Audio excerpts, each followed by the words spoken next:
Привет, друзья! С вами Иванов Юлиан.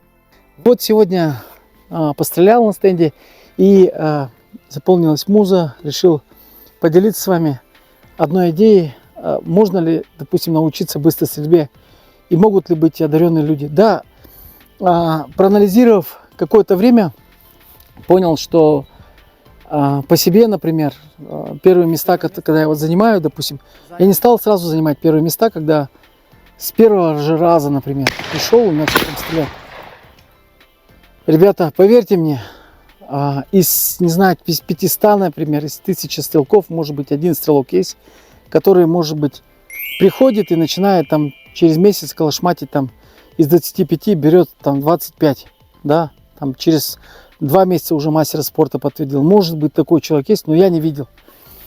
Сам я, когда первый раз пришел на стенд, я, несмотря на свое происхождение промыслово-охотничье, да, якут, как говорится, он и в Африке якут, не умел стрелять. Ребята, вот не умел я стрелять. Почему? На стенде, когда мастеры спорта стреляли по 25, я стрелял еле там 10-13 мишеней. И довольно продолжительное время. То есть у меня не было как бы такого одаренности, понимаете? Но было очень сильное рвение, стимул. Прямо я не понимал, откуда такая энергия, когда ты просто бежишь как на праздник. Даже когда денег нет в кармане, и все прямо, вот я не знаю, забываешь, и ты бежишь прямо на стенд стрелять. Как вот сегодня, например.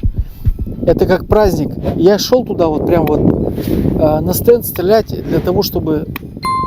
Ну это необъяснимо, ребята, это просто вот хочется и все, это удовольствие такое получается. И по прошествию времени начал стрелять, статистика начала подниматься, там 16, 21, редко 23, потом опять может быть 16, потом опять. И стрельба она так качалась у меня, качалась. Сейчас стабильно могу стрелять 23, 25, ребята, на средних мишенях, спокойно, уверенно. Но к этому нужно прийти, ребята. И в то время я шел именно тяжелым путем, как сказать, напряжением таким, силой, такой супер прямо злой настойчивостью. Хотя этого делать я вам не рекомендую, ребят, лучше так, чем вот так. Поэтому что это было? Это когда много патронов ты жгешь, переступаешь через свои дела личные, весь день на стенде, прямо жгешь, прямо видишь цели, фигачишь. Такой метод, но он неправильный. Нужно знать базу, ключевые данные, место океана, воды данных, знать данные, согласиться с ними и потом практиковаться. Тогда человек очень быстро достигнет результата, чтобы можно было достигнуть не только мастером спорта, но и стать топом. Мы уже несколько лет делаем индивидуальные приклады под каждого стрелка с учетом вашей анатомии, роста, длины. Все это подбирается по вашим меркам. И все это делается, ребята, по онлайн. Вам не надо встречаться со мной, брать открепления и приезжать сюда с ружьями. Напишите мне в WhatsApp. Ссылка под описанием под этим видео. Вот, и это я начал смотреть у охотников, у спортсменов, те, которые приходят на стенд. И всегда есть, ребята, лестница, постепенность есть. Всегда есть последователь. Никто не был так, что вот пришел и сразу вот из этих вот сейчас вот топов, кто сейчас стреляют, допустим, на профессиональной лиге, но не было, кто вот пришел и сразу начали стрелять с мастера спорта. Все поднимались годами, например, месяцами, годами. Даже до сих пор сейчас вот 30 лет стреляют ребята и все время прокачивают себя, не останавливаясь. И поэтому мое мнение такое, что стрелять может каждый, нужно знать обязательно правильную теорию, тренироваться, практиковаться, хотя бы 400 патронов в месяц, по 100 патронов, минимум можно 50 вообще, если возможности нет. Среднее это хотя бы 75-100. И по одному патрону стрелять, ребята, каждую неделю обязательно нужно выезжать, чем ложить в сейф ружье. Поэтому мое мнение такое, что сегодня каждый охотник, каждый человек, несмотря на его пол, даже пол, ребята, вот мое мнение такое, может научиться стрелять.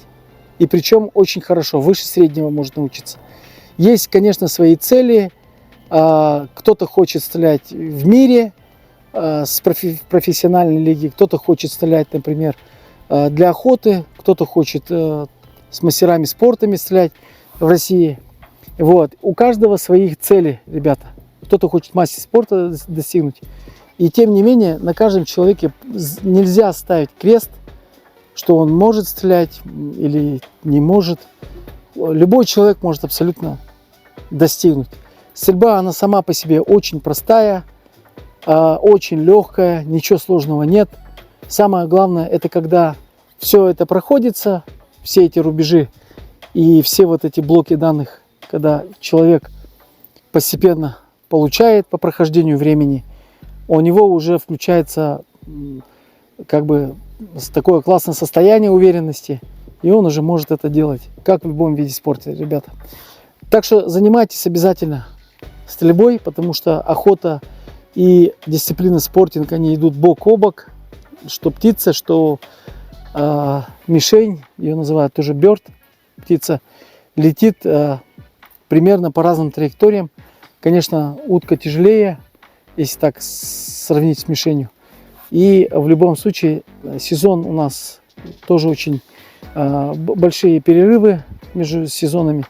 И если вы хотите стрелять, то обязательно нужно посещать стенд и заниматься этим видом деятельности. Поэтому, ребята, никогда не режьте на себе сук, не сжигайте мосты. У каждого человека есть сила, потенциал, возможности. И обращайтесь ко мне, я всегда буду рад с вами поговорить. Если есть какие-то трудности, то в любом случае можно всегда, везде все уладить и оттренировать. Всего доброго, подписывайтесь на канал, я буду с вами.